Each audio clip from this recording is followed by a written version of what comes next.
تعالوا النهاردة نعمل مع بعض وصفة معجنات تنفع لللانش بوكس، تنفع للفطار، تنفع للمصايف. بما اننا في فترة الصيف، بدل ما تعملي سندوتشات على البحر خديها جاهزة معاكي ومشبعة وطعمها حلو قوي.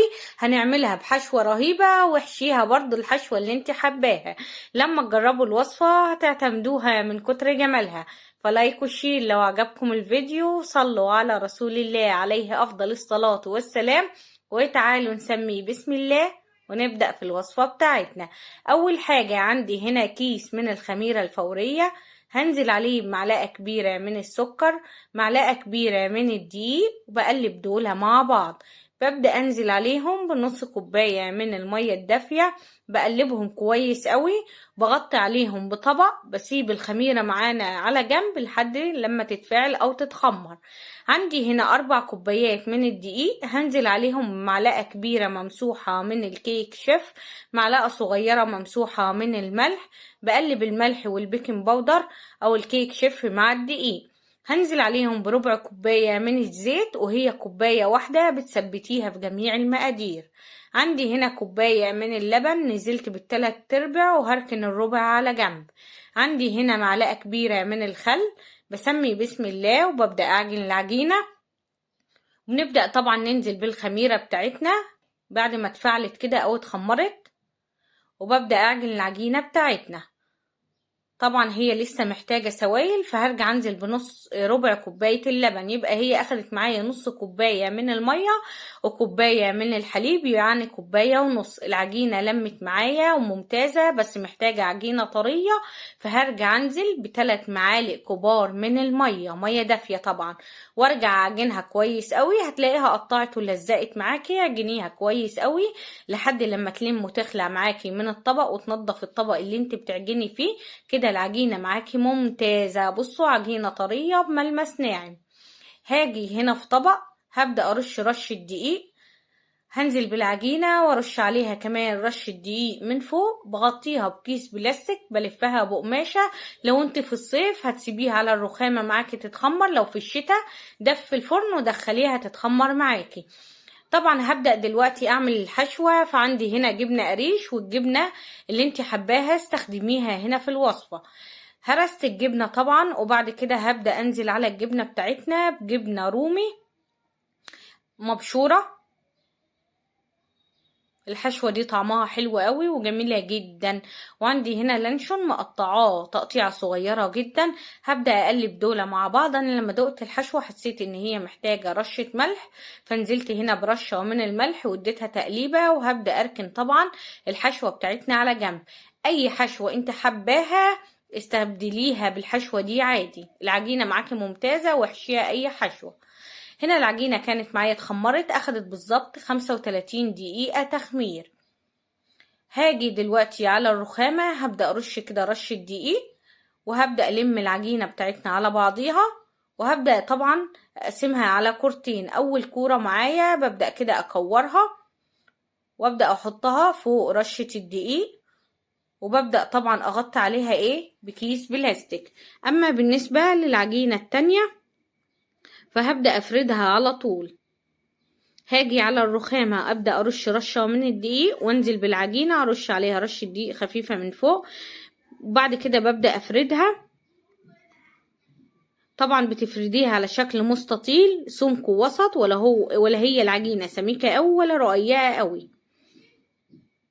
بالطريقة دي. بعد كده ببدأ كده على الحرف انزل كده بالحشوة. اهم حاجة تكوني سايبة جزء من الحرف وجزء من الجنب التاني. بتبدأي كده تقطعي العجينة، وتبدأي تاخدي الطرفين على بعض، وتبدأي تقفلي على الحشوة بتاعتك بالطريقة اللي انت شايفاها. اهم حاجة تضغطي كويس قوي على الحروف عشان تقفلي العجينة.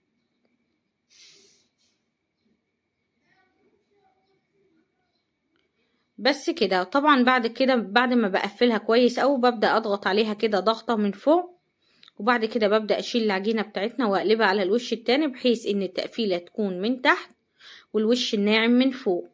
وبعد كده طبعا ببدأ اسويها، وببدأ اقطعها طبعا التقطيع اللي انت حباه، تكبري او تصغري زي ما انت حابه. شايفين الجمال؟ وصفة سهلة جدا وسريعة وما بتاخدش وقت خالص. طعمها جميل جدا. من 4 كوبايات دي هتعملي كمية حلوة قوي. طبعا الصينية او الصاجة اللي انت هتسوي فيها دهنيها دهنة زيت كويسة بالطريقة دي، وبعد كده ابدأي رصي المعجنات بتاعتك. اهم حاجة تسيبي مسافة بين كل واحدة والتانية عشان لسه هيتخمروا وهيدخلوا الفرن يستووا فما يلزقوش في بعضيهم. وارجع اكمل طبعا باقي العجينة بنفس الطريقة، وافرد طبعا برضو الكورة التانية بنفس الطريقة واحشيها. ده كله من 4 كوبايات من الدقيق. شايفين الجمال؟ اهم حاجة دلوقتي اغطي عليهم واسيبهم معايا لمدة ربع ساعة يتخمروا. في الوقت ده بشغل الفرن واسيب الفرن معايا يسخن كويس قوي. هنا طبعا كانت خلاص معايا اتخمرت واتضاعف حجمها. هنبدأ ندهن الوش ونبدأ نسويها.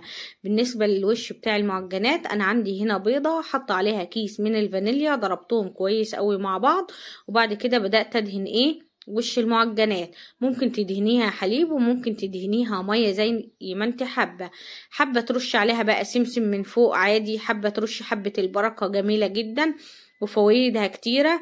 انا هنا طبعا حطيت جبنه رومي مبشوره على الوش، وممكن تسيبيها زي ما هي. دلوقتي طبعا هبدأ اسويها. فالتسوية عندي الفرن شغال على اعلى درجة حرارة من فوق ومن تحت، فرن سخن جدا. ادخلها الاول على الارضية لحد لما الصينية تسخن معايا لمدة دقيقة، وبعد كده بسحبها وارفعها على الرف الوسطاني.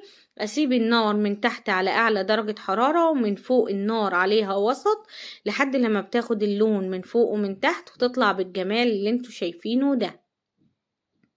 شايفين التسوية من فوق ومن تحت رهيبة يا جماعة.